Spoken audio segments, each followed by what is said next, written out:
mais uma vez atrasado aqui. Eu já quero pedir desculpas e saudar sempre a presença conosco para tratar dos temas relativos à justiça do advogado e cientista político Jorge Folena. Jorge Folena, bom dia. Bom dia, Anderson. Satisfação estar com você e seu público aqui. Satisfação sempre nossa aqui te receber no programa, viu, Jorge? Quero agradecer demais a tua presença, sempre aqui acompanhando e aceitando aqui os nossos convites para fazer um diálogo sobre os temas importantes da política, do judiciário, enfim. Eu queria começar o nosso papo, o Folena, para tratar de um assunto que deve ser resolvido hoje lá no plenário do Supremo Tribunal Federal. O STF discute se o Rio de Janeiro vai ter eleições diretas ou indiretas para o governo do Estado. Só rememorando aqui os nossos espectadores que não estão por dentro do que aconteceu, o governador Cláudio Castro, aqui no Rio de Janeiro, ele renunciou ao seu mandato 2 semanas atrás, na véspera da condenação dele à perda do mandato lá no Tribunal Superior Eleitoral. Ele estava sendo julgado ali por compra de votos no escândalo envolvendo o CEPERJ, enfim, a gente tratou muito disso aqui ao longo dos últimos tempos do programa, enfim, e o Cláudio Castro, na véspera da decisão do TSE, que cassaria o mandato dele, já era algo dado, ele acabou renunciando ao mandato justamente para tentar beneficiar o grupo político dele e eleger de maneira indireta um novo governador. A Assembleia Legislativa do Rio de Janeiro, a LERJ, chegou até a escolher um novo presidente da casa que assumiria o governo do Estado, já que a gente está sem vice-governador. Foi indicado lá o Tribunal de Contas do Estado, o Pampolha, e acabou, ou seja, o Rio de Janeiro não tem teria vacância no poder e assumiria, no caso, o presidente da LERJ, mas o próprio presidente da LERJ foi condenado também nesse caso envolvendo o Cláudio Castro. Então, um novo presidente foi escolhido, uma votação ali às pressas, feitas pela LERJ, mas essa votação acabou anulada pelo Tribunal de Justiça aqui do Rio de Janeiro. O governador interino é o próprio presidente do Tribunal de Justiça, o desembargador Ricardo Couto, nesse momento. No Supremo, Folena, há uma indefinição aí entre os magistrados a respeito dessa decisão que deve ser tomada diante da proximidade das eleições gerais. Seriam 2 pleitos aí em menos de 6 meses, 2 eleições para o governo do Estado. Do ponto de vista jurídico, o debate vai se dar justamente sobre a validade do ato de renúncia do Cláudio Castro na véspera do julgamento do caso dele no TSE. Primeiro, Folena, eu queria deixar à vontade para dizer como é que você observa todo esse imbróglio envolvendo as eleições no Rio de Janeiro, a própria cassação do governador Cláudio Castro. Como é que você analisa todo esse caso? Anderson, primeiro vamos começar pela cassação, então. Essa cassação demorou até muito, né? Porque, na verdade, o processo eleitoral de 2022 no estado do Rio de Janeiro foi contaminado pelo abuso do poder econômico, e nós verificamos isso, foi ostensivo durante a campanha eleitoral. Até me recordo que o candidato na época, Marcelo Freixo, denunciou que o dinheiro da venda da SEDAI iria ser empregado exclusivamente para a reeleição de Cláudio Castro, o que de fato aconteceu e o que nós verificamos, né, com aquelas contratações fantasmas feitas na UERJ e em outros locais também. Então, quer dizer, ficou latente, né, o abuso do poder econômico e o vício no processo eleitoral. A Justiça Eleitoral do Rio de Janeiro, né, por um voto, manteve a eleição de Cláudio Castro e do seu vice, até do presidente da Assembleia também, que tinha sido acusado de abuso de poder econômico. Muito bem. Essa decisão demorou muito. Sabe, a Justiça Eleitoral deve decidir mais rápido. Mas ainda bem que ela não ocorreu, né, de modo a nós tentarmos aí ainda restabelecer um pouco, né, da política do Rio de Janeiro degradada por décadas, né, ocupada cada vez mais pelo crime organizado junto ao poder público. A aproximação da milícia,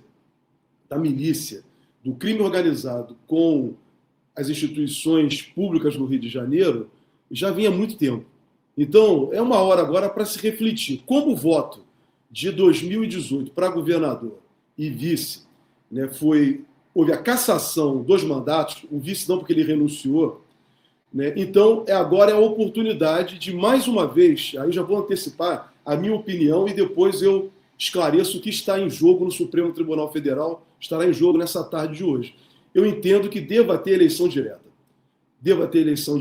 Independentemente do que prevê o Código Eleitoral, do que já entende o próprio Supremo Tribunal Federal na sua jurisprudência, mas eu entendo, sobretudo, Anderson, que é uma forma de resgatar, mesmo que seja por alguns meses, alguns poucos meses, a vontade popular sem contaminação de abuso de poder econômico e político.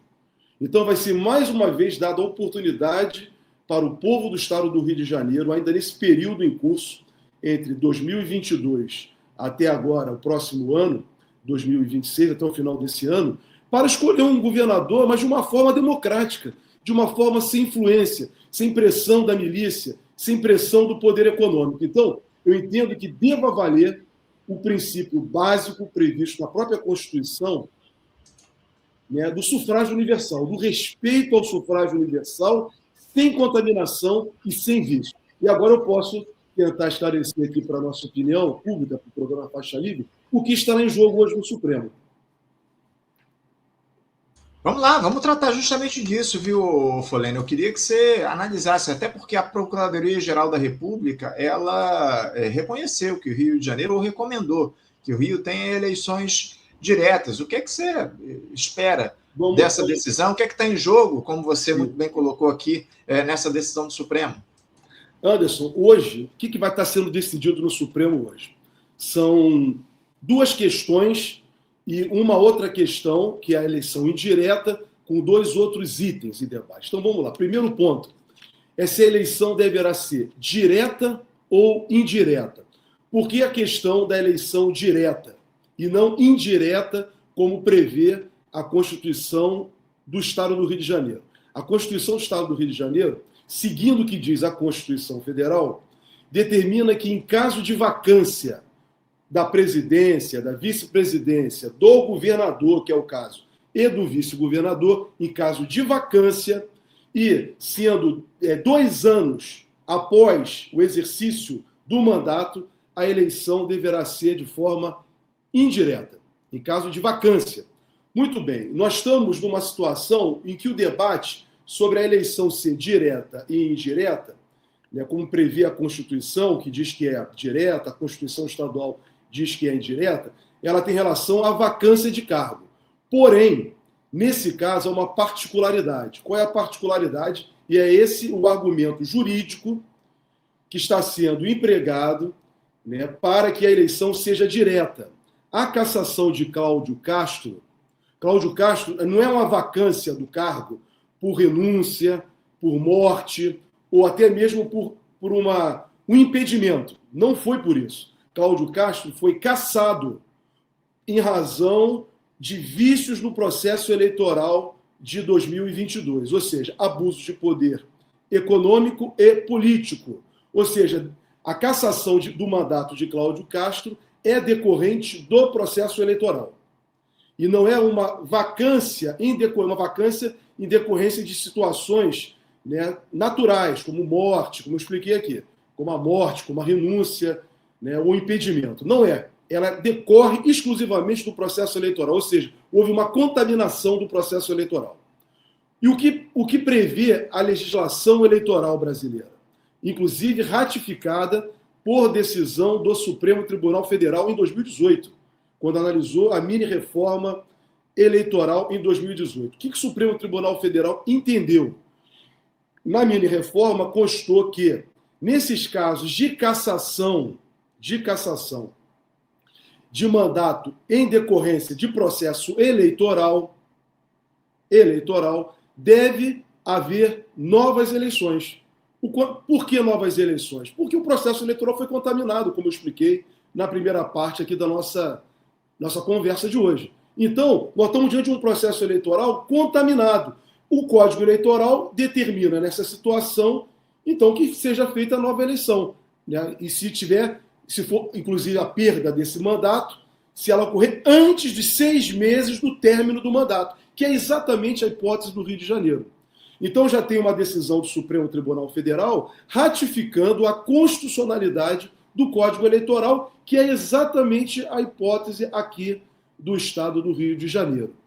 Eu vejo, Anderson, que deverá, há uma maioria dos juízes do Supremo Tribunal Federal que vão acompanhar e ratificar esse entendimento. não apenas pelo próprio entendimento do tribunal, já manifestado desde 2018, consagrado na sua jurisprudência num julgamento de uma ação direta de inconstitucionalidade. Eu entendo que o Supremo Tribunal Federal, além disso, vai um pouco além, porque tudo que tem se passado no Rio de Janeiro tem ido além da normalidade. Aquela tragédia do ano passado, por exemplo, né, duas tragédias, uma que aconteceu em setembro, mas nós só fomos tomar conhecimento em novembro ou dezembro do ano passado, que foi o envolvimento direto de políticos do Rio de Janeiro com o Comando Vermelho. Com o Comando Vermelho. Inclusive levando à prisão de um desembargador federal, do presidente da Assembleia Legislativa, que voltou a ser preso, o ex-presidente da Assembleia Legislativa, que também foi cassado nesse mesmo processo pelo Tribunal Superior Eleitoral. Então, ali se verificou a hipótese que está sob investigação de que o governador Cláudio Castro tinha conhecimento e envolvimento nessa hipótese. Por quê? O ministro Moraes, quando voltou ao Rio de Janeiro, fez uma inspeção judicial, eu até comentei aqui no seu programa sobre isso, ele não veio fazer reuniões, como foi dito pela mídia tradicional, ele veio cumprir um ato judicial, que é uma inspeção judicial em razão do descumprimento da chamada decisão da ADPF das favelas. Então, quando ele esteve com o governador, fazendo audiência, teve audiência com o presidente do Tribunal de Justiça, teve audiência com o Procurador-Geral de Justiça, teve audiência com o Defensor-Geral Público do Estado do Rio de Janeiro e também teve audiência com a sociedade civil. Quando ele retornou para Brasília, ele instaurou o inquérito no Supremo Tribunal Federal 5.021, que é pouco comentado. No curso desse inquérito, o ministro Moraes mandou intimar o governador Cláudio Castro, não só para entregar as imagens da polícia, daquela operação que ocorreu no Morro do Alemão, mas também, né, para que ele esclarecesse por que e que horas ele demitiu o filho do Pisciani, que era o Rafael Pisciani, que era o secretário de esporte, para retornar à Assembleia para o TH Joias perder o mandato de suplente. Então, isso está sob investigação. Se for apurado que o governador fez aquela desnomeação do Rafael Pisciani no curso daquelas informações que eram para beneficiar o TH Joias, provavelmente o governador poderá ser indiciado. Não estou afirmando. Estou dizendo que poderá, porque isso foi indagado ao governo do Estado, inclusive à empresa de processamento de dados do Estado do Rio de Janeiro, que ela tem que dar essa informação independentemente do governador. Isso foi uma tragédia. Por que uma tragédia? Uma tragédia que coloca o poder público do Rio de Janeiro ligado e comprovado com o crime organizado. O presidente da Assembleia está preso, o ex-presidente da Assembleia. O desembargador está preso. Vários deputados estaduais, há várias suspeições de ligação com a milícia. Isso foi muito ruim. O segundo ponto, que eu também falei aqui, mas que foi muito grave, e aí foi um confronto direto contra o Supremo Tribunal Federal, foi quando o Cláudio Castro fez a operação no dia 28 de outubro do ano passado, 2025, no Morro, lá no Complexo da Penha. Aquela operação, a meu sentir, é uma hipótese, foi uma operação diversionista por parte do governador, da Secretaria de Segurança, das Secretarias de Segurança, que são várias, para tentar demonstrar que o governo do Rio não tinha nenhuma ligação com o Comando Vermelho. Mas aquilo foi um enfrentamento ao que decidiu o Supremo Tribunal Federal na DPF das favelas. E aí, o que eu quero colocar? Nesse julgamento também vai estar isso no jogo. Porque se chegou a tal forma aqui no Rio de Janeiro, do poder público do Rio de Janeiro atual, tanto na Assembleia Legislativa do Estado, deputados, um grande contingente de deputados, como o governo do Estado do Rio de Janeiro, que foi cassado, né, de uma relação com o crime organizado. Sabe, antes, o Supremo sentiu isso na própria pele, quando ele teve a decisão dele confrontada. E o mais grave não foi só o governo do Estado do Rio de Janeiro. A extrema-direita, ou vou dizer melhor, os fascistas, se uniram em torno de Cláudio Castro para protegê-lo naquela operação que aconteceu lá no Complexo da Penha, quando veio para o Rio de Janeiro, 2 ou 3 dias depois, Ronaldo Caiado, veio para o Rio de Janeiro o governador de São Paulo, Tarcísio, veio o Jorginho de Mello, veio o Zema, vieram para o Rio para proteger Cláudio Castro, se colocando, tentando atribuir a responsabilidade da insegurança no Brasil ao governo do presidente Lula e também ao próprio Supremo Tribunal Federal, naquela oportunidade. Então, Anderson, nesse julgamento de hoje, volto a dizer, estará em jogo não só apenas se o Supremo vai manter a sua jurisprudência, como eu já expliquei, mas também o que se passa na política do Rio de Janeiro e os ministros do próprio Supremo Tribunal Federal, ao fazer a maioria valer o seu entendimento, poderá abrir mais uma oportunidade para que o povo do Rio de Janeiro, nem mesmo que seja por 6 meses, possa eleger um governo, um governador e um vice sem contaminação dos abusos de poder econômico, político e até mesmo do medo imposto pelo crime organizado no processo eleitoral, que isso já está mais do que demonstrado em diversas pesquisas científicas no campo da sociologia, da criminologia, que o crime organizado exerce influência sobre o voto. Uhum. O problema é que boa parte da política do Rio de Janeiro está absolutamente comprometida, né, o Floriano? Não só o Cláudio Castro, o próprio prefeito Eduardo Paes, ele alinhava ali um acordo com o Cláudio Castro para essa disputa do governo do Estado. Acabou desistindo ali por divergências que surgiram, enfim, agora voltou a ser inimigo, adversário do Cláudio Castro, ou seja, essa lógica da política aqui do Rio de Janeiro já vem há anos se degradando. Eu quero saber de você daqui a pouquinho a respeito dessa degradação, mas antes disso, Floriano, eu quero rapidamente alertar para uma questão que tem sido levantada, inclusive, lá no próprio Supremo Tribunal Federal. Os ministros, eles temem que o Estado fique em clima permanente de campanha nesse período, porque a gente vai ter eleições diretas já em outubro, para o próximo governador que vai assumir em janeiro, e a possibilidade de uma nova eleição ao longo das próximas semanas, porque uma eleição, caso eles decidam hoje, ela não vai ser convocada do dia para a noite, para acontecer já na próxima semana. Há um tempo ali, um período para se organizar, se estruturar, para se fazer campanha, se os candidatos se colocarem ali como postulantes, enfim. Muito provavelmente uma eleição aqui no Rio de Janeiro não deve sair antes do mês de maio. A gente deve ter, no mínimo ali em maio, um processo eleitoral no Rio de Janeiro, caso ele seja decidido hoje como uma eleição direta aqui no Estado. Você também considera que há pouco tempo ali para se realizar 2 eleições, ô Floriano? Não, prazo mais que suficiente. Antes. A campanha eleitoral só começa a partir de agosto. A eleição desse ano geral, as eleições gerais de 2026, para presidente, para governadores, senadores, deputados, né, vai ser só a partir de agosto.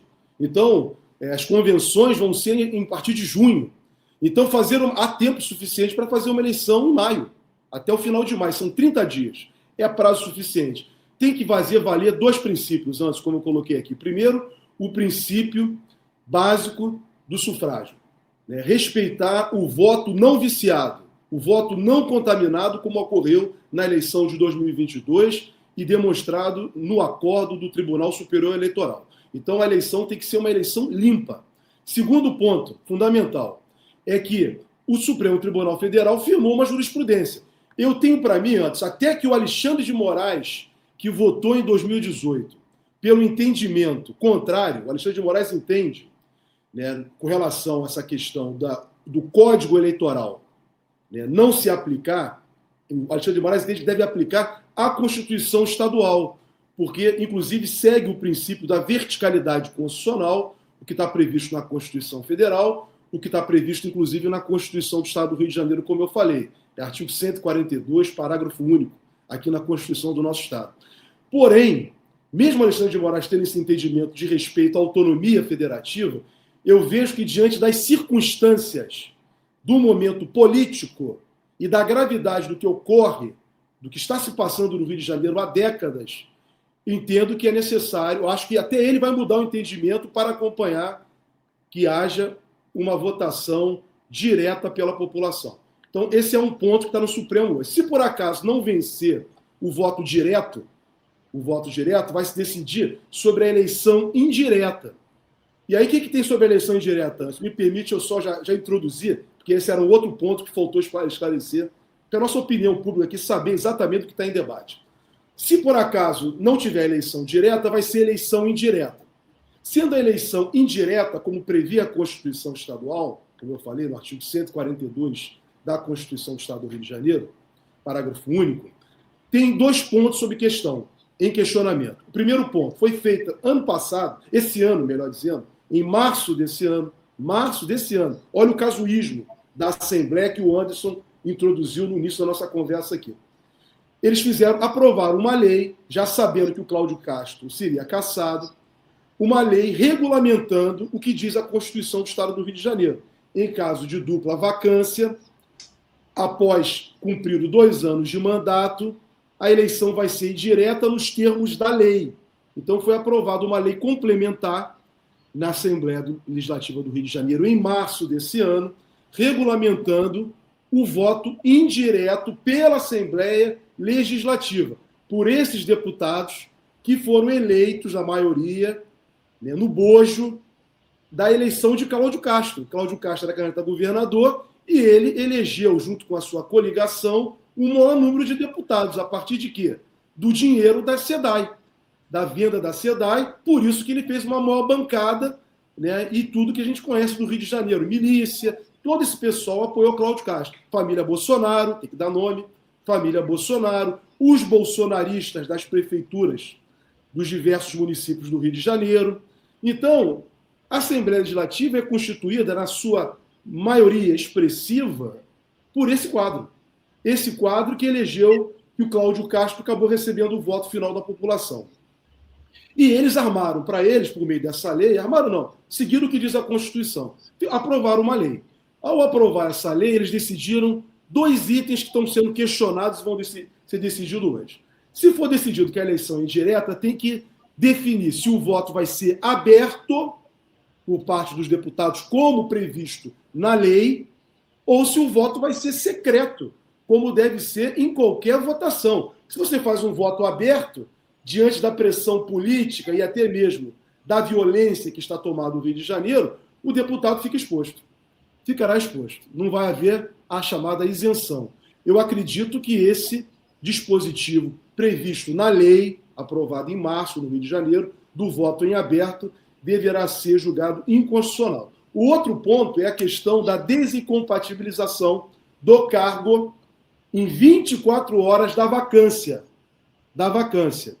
Então, vai ter quase ninguém. Vai poder disputar. O Glauber Braga não tem problema, ele pode disputar. Um exemplo. Estou citando aqui um exemplo do Glauber, que eu não estou vendo nele. Mas, por exemplo, deputados da Assembleia, eles fizeram uma lei para eles, mas eu vejo que eles vão ter dificuldades. Então, porque é 24 horas da vacância. Então, ninguém se desincompatibilizou do cargo, né, lá na Assembleia. O Siciliano poderia disputar pelo PT. Nomes que não estejam vinculados ao governo do Cláudio Castro, por exemplo. Teria que ter sido 24 horas da desincompatibilização. Então, vamos ver como que isso vai acontecer. Eu acredito que essa cláusula também deva cair, Anderson. Deva cair também essa cláusula. Então, se tiver eleição indireta, né, são esses 2 itens que estão sendo debatidos. Se o voto vai ser aberto ou não aberto, ou se vai ter a tal da desincompatibilização 24 horas da renúncia. Então, em síntese, o que eu estou trazendo aqui para você é o que será debatido e definido hoje. E esse assunto vai ser debatido hoje. Tá? Porque precisa, como você falou, tem que saber se a eleição vai ser indireta ou direta. E até a questão também da eleição da Assembleia, porque precisa da contabilização que o TRE tem que fazer 2 votos, porque como houve a cassação do presidente da Assembleia, qual o nome dele? Eu esqueci o nome dele. Presidente da Assembleia, me fugiu também o nome dele. O presidente foi preso. O presidente está preso. Isso. Eu me fugiu o nome dele também. Eu esqueci o nome dele. Como os caras não têm expressão nenhuma, Anderson. São políticos sem expressão. É uma autoridade do Estado. É uma autoridade, gente. Era uma autoridade, melhor dizer. Era uma autoridade importante no Estado do Rio de Janeiro, com Rodrigo influências. Rodrigo Bacelar. E a gente nem lembra o nome da pessoa, para você ver como que há as coisas inexpressivas, como o próprio Cláudio Castro. Cláudio Castro é uma pessoa inexpressiva na política do Rio de Janeiro. Ninguém sabe de onde ele surgiu. Ele surgiu lá de uma vice-governadoria do Wilson Witzel, que também era outro que eu conheci o Wilson Witzel como juiz federal, mas não sabia o Wilson Witzel como político. Então, olha como que a política do Rio de Janeiro se rebaixou. infelizmente, nas últimas décadas, principalmente depois do governo de Moreira Franco, em 1986. Então, os votos do Bacelar precisarão, Anderson, ser contabilizados novamente, anulou tudo, para ver quem serão os integrantes da Assembleia Legislativa, até para votar, não só para o presidente, o mandato também, o presidente da Assembleia, se vier a ser eleito, ele vai ocupar um mandato tampão, ele não vai ser o governador, vai ser para fazer a eleição. Tá? Mas não é, isso é importante esclarecer.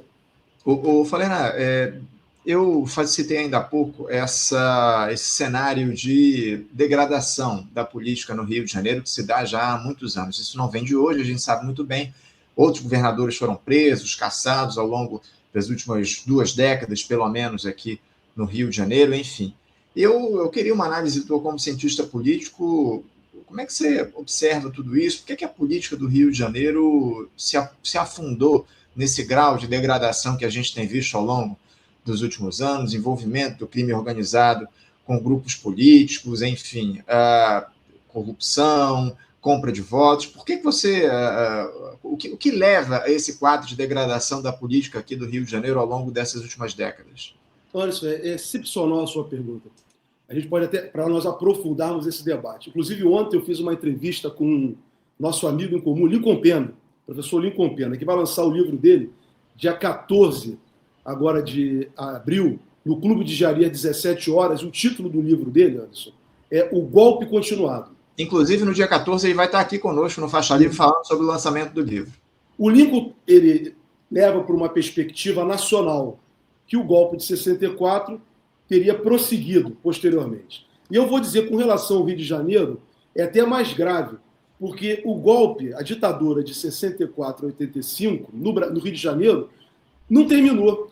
A vitória de Leonel Brizola em 1982 no Rio de Janeiro foi um forte enfrentamento das forças populares contra a ditadura dentro do regime ditatorial de 1982.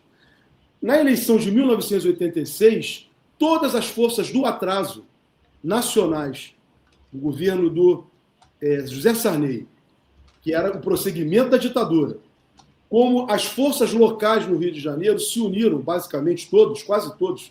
Eu vou botar que, infelizmente, alguns partidos de esquerda entraram naquela aventura sem compreender o que se passava, na eleição de Moreira Franco. A eleição de Moreira Franco intensificou o prosseguimento do golpe no Rio de Janeiro em 1986.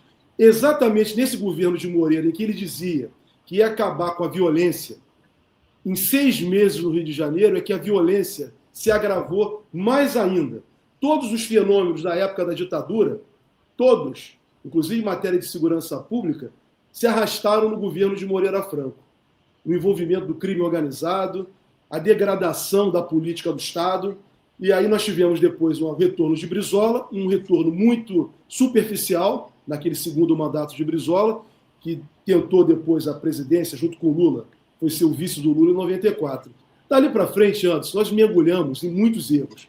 A esquerda entrou em muitos erros, por exemplo, não ter candidaturas, o PT fazia intervenção no Diretório Nacional fazia intervenção no Rio de Janeiro para apoiar Antony Garotinho, sabe? Então, houve uma desconfiguração da esquerda, mas, sobretudo, quem ganhou espaço foram todos os vícios e equívocos da ditadura de 64 a 85 no Rio de Janeiro.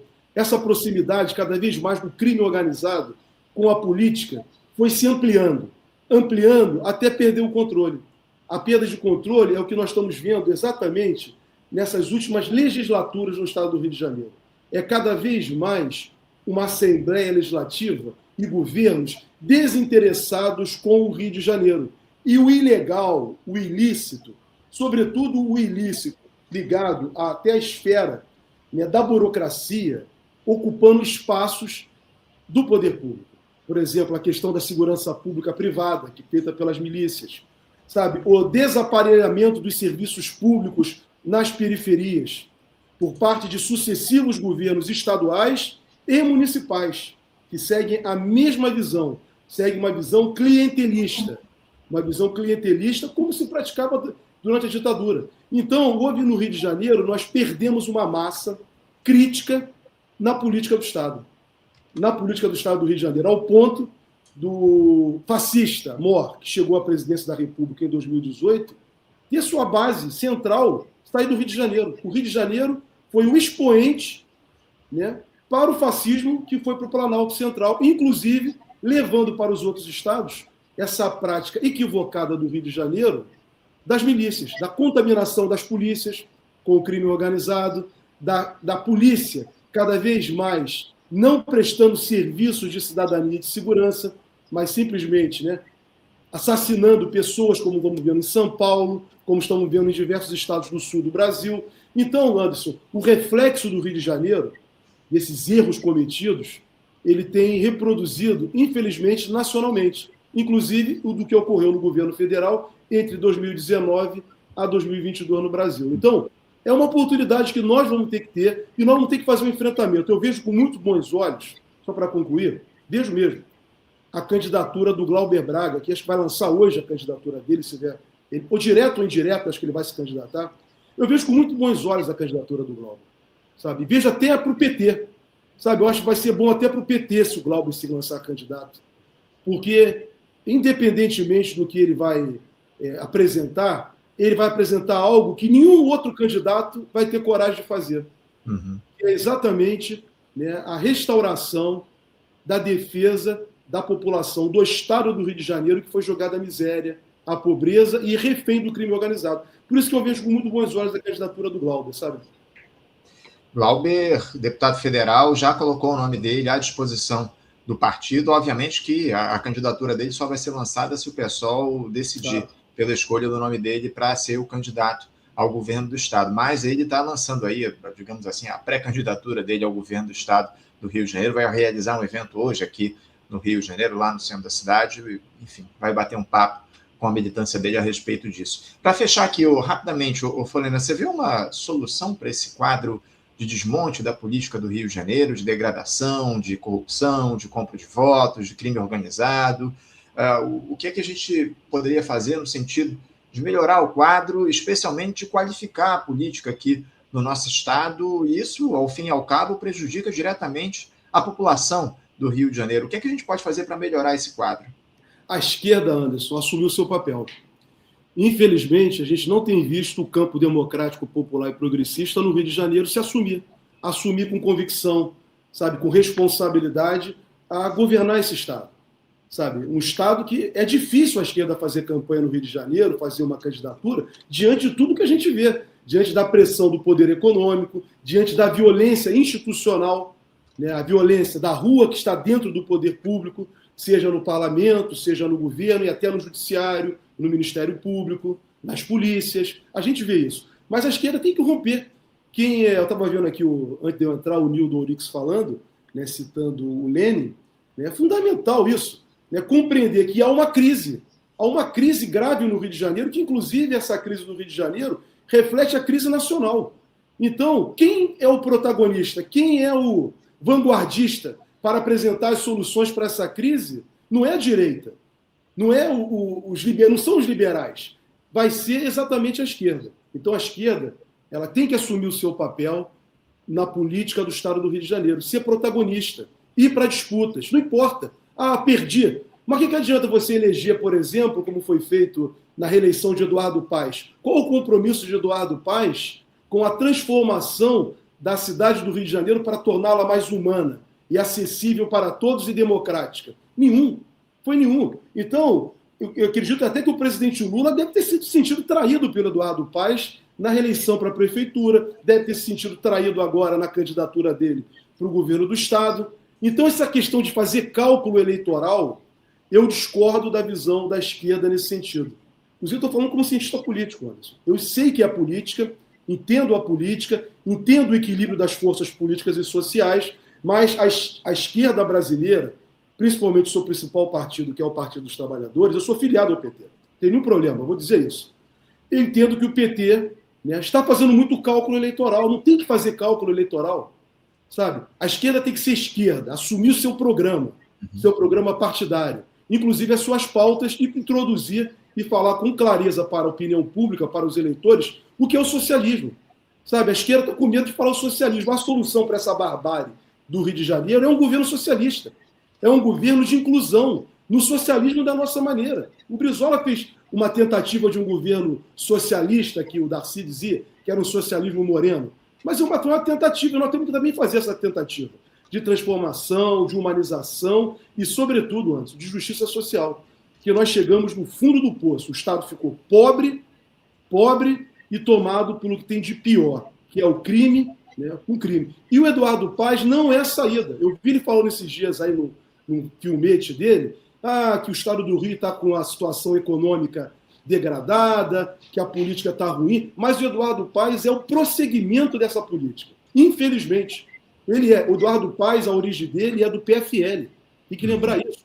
Ele nasce com o César Maia, como prefeitinho do César Maia na Barra da Tijuca e Jacarepaguá, nas ordens do PFL. Uhum. Então, o Eduardo Paes ele não tem vinculação nenhuma com o campo democrático, popular e progressista. Ele não tem compromisso com a transformação do Estado nem do Brasil. Ele é um político que se vale da situação para se manter na ocupação de cargos, como ele tem feito por décadas, aqui no Rio de Janeiro. Mas o que ele produziu de transformação na cidade do Rio de Janeiro efetiva, onde essa cidade do Rio, uma grande capital, uma grande metrópole do mundo, melhorou, se transformou, ao contrário, recebeu muitos recursos entre 2010 e 2016, e está a cidade do Rio de Janeiro jogada às moscas e à sujeira. É isso. O Eduardo Paes, apoiado aí pelo PT para as eleições para o governo do Rio de Janeiro esse ano. Jorge Folena, eu quero agradecer a tua presença aqui sempre conosco, esclarecendo os temas relacionados ao judiciário, trazendo a tua análise como cientista político. É sempre importante a gente fazer essa conexão. Uma alegria contar contigo aqui novamente. Em breve a gente volta a conversar, esperando que com a definição a respeito dessas eleições diretas para o governo do Estado do Rio de Janeiro. Obrigado, viu, Folena? Um abraço, Anderson. Bom trabalho para você e um bom dia para todos os ouvintes. Obrigado, um abraço, até a próxima. Conversamos aqui com Jorge Folena. Jorge Folena, advogado, cientista político, falando sobre esse imbróglio relativo às eleições aqui para o governo do Estado do Rio de Janeiro. Eleições diretas ou indiretas vão acontecer por conta dessa vacância de poder. A cassação do Cláudio Castro, que foi antecedida de uma renúncia do governador do Rio de Janeiro na véspera da sessão lá do TSE, que cassou o mandato do governador. Enfim, uma polêmica, uma confusão. A gente sabe que a política do Rio de Janeiro há anos vem nesse quadro de degradação e o Cláudio Castro é apenas mais um nesse processo todo que a gente observa.